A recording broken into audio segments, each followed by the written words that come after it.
Hello, everyone, I'm Huang Jiaxuan. Today, I'll be analyzing the use of the opening long take in the film Birdman. Birdman is a 2014 American dark comedy film that tells the story of a washed-up actor, once famous for his role as the superhero Birdman, who tries to stage a comeback on Broadway and pursue his inner ideals. The film was highly acclaimed upon its release, winning multiple awards at the 87th Academy Awards, including Best Picture, Best Director, Best Original Screenplay, and Best Cinematography.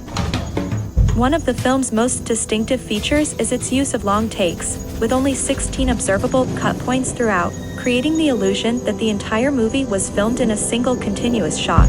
My analysis will focus on the camera movement and actor choreography in the film's first long take. The film opens with a symbolic shot of a meteor falling.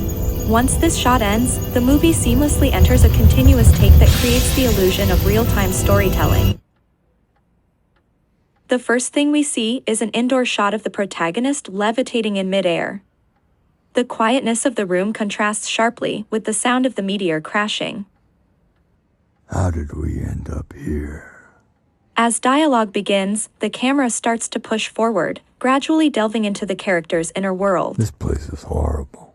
This sequence has a slow pace, allowing the audience to immerse themselves into the story.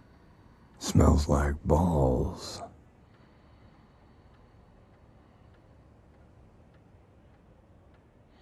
We don't belong in this shithole.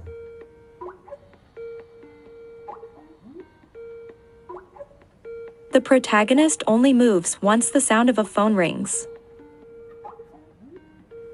After he lands, the camera remains at eye level without showing his face, preserving a sense of mystery. Hey, Sam. Dad, Hi, hon. Shut up! What kind of flowers did you say you wanted? When he answers the call, 2 lines of dialogue reveal the identity and personality of the female character. Camellias. There's something that smells nice, you know? Something soothing. all smells like Listen, I can't... The camera continues to push forward, emphasizing the daughter's emotions. I hate this job. When the protagonist hangs up, we see his outline on the screen. As he closes his laptop, the camera tilts up, accompanied by a drum beat, fully revealing his face. In the mirror, we see him alongside a Birdman poster on the wall. The camera then pans right to a close-up of the protagonist, and the dialogue reveals that this is the backstage area of a theater. The camera then pans back, allowing us to see the flashing red light in the background as we hear another sound. The protagonist stands up to put on his pants, and the camera follows, showing him again alongside the Birdman poster, hinting at his previous role as a superhero. As he walks out, the camera follows at a low angle, and we catch another glimpse of the flashing red light as he opens the door, along with dialogue indicating a rehearsal is underway. The protagonist continues walking, and to add variety, the camera switches to a high angle as he descends the stairs. He then encounters someone briefly, and the dialogue not only introduces his name Regan, but also starts to build his character. Regan then enters an area bathed in blue light, adding color variation. He then encounters someone else, a more significant character, and they walk forward together, with the camera shifting further to capture the interaction. After the 2 leave the frame, the camera pushes forward, focusing on 3 seated individuals, showcasing the rehearsal scene in the theater. As the camera moves closer, it begins to circle, capturing the protagonist as he sits down and joins the rehearsal. We see that each character's backdrop has different colors, adding variety and avoiding monotony. The camera's direction shifts according to the dialogue, highlighting the speaker. Yeah. The kind of love I'm talking about is the kind of love I'm talking about. You don't try and kill people. It was love, Mel. To Eddie it was. I don't care what anyone says. He was ready to die for it. Ask her what he did after she left him. He shot himself in the mouth, but he screwed that up too. Poor Ed. Poor Ed, my ass. The guy. Regan glances upward, appearing slightly He shot distracted. himself in the mouth. He used to carry this 22. We lived like fugitives then. Rough. Fugitives are scared, you know. Fugitives are on the run. Yeah. So, you know, how many times do we have to get... Could you just give me a little more of that? You know, fears. Yes, great idea.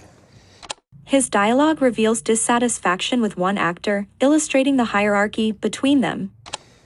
We lived like fugitives then. The camera pushes I in never for a knew if he was close-up gonna of come out from Riggin behind a as he bush once again looks or a up, car seemingly and just drawn start to shooting. The something. man was crazy. As his He was gaze shifts capable of downward, anything. the camera pans left, Christ, what a focusing on the nightmare. He underperforming used to call me up actor. at the hospital and say, "Son of a bitch, your days are numbered." It's too much. It's a little bit too much, I can tell, because I just want to give you a range. Suddenly, a heavy object falls, knocking the actor unconscious and abruptly breaking the previous rhythm. The camera quickly pans left, showing the tense reactions of others in the audience.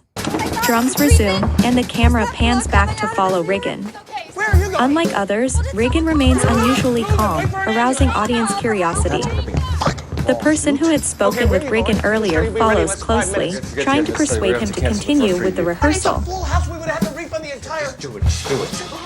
Suddenly, they encounter someone else, adding to the chaos. The pace of their movements, dialogue, and the camera's tracking quickens, amplifying the tension. At this point, the music abruptly stops, and everyone pauses, creating a dramatic rhythm.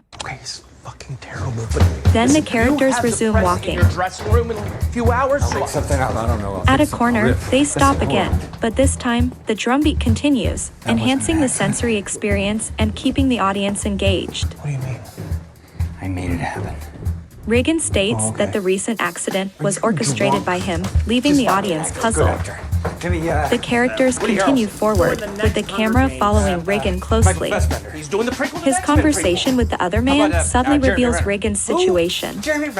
Mentioning the Hurt Locker and the Avengers contrasts superhero films and hints at the commercial pressures squeezing the space for art. Can't believe this. I don't care. Just find me someone. Riggin enters a room and begins to close the door, leading the audience to expect the conversation to end. Ralph will sue us. He'll sue us and he has a case.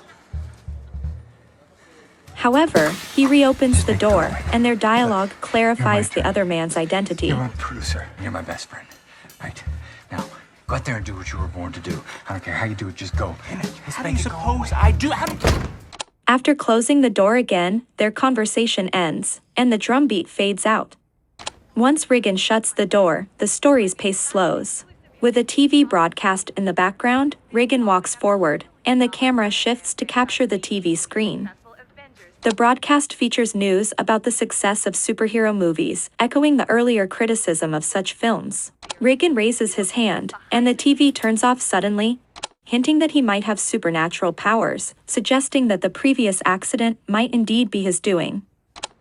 The camera follows Riggin as he sits down, descending with him. Once again, he appears alongside the Birdman poster. That clown A doesn't voiceover have suddenly half your starts. talent, It's and he's Birdman making speaking a in Riggin's fortune on mind, that sparking 10 questions man for the job. audience whether Riggin has superpowers or is We were the dealing with a real mental thing, condition. Riggin. The camera half had pans it around the all. mirror, revealing no camera We gave it reflection, away. indicating that it was digitally removed in We post-production. handed these posers the keys to the kingdom. Breathing out. You listening to me? The shot settles on a side view of Riggin, which adds depth and conveys Yeah. a somber tone. Embrace it. But I'm not going away. You know I'm right.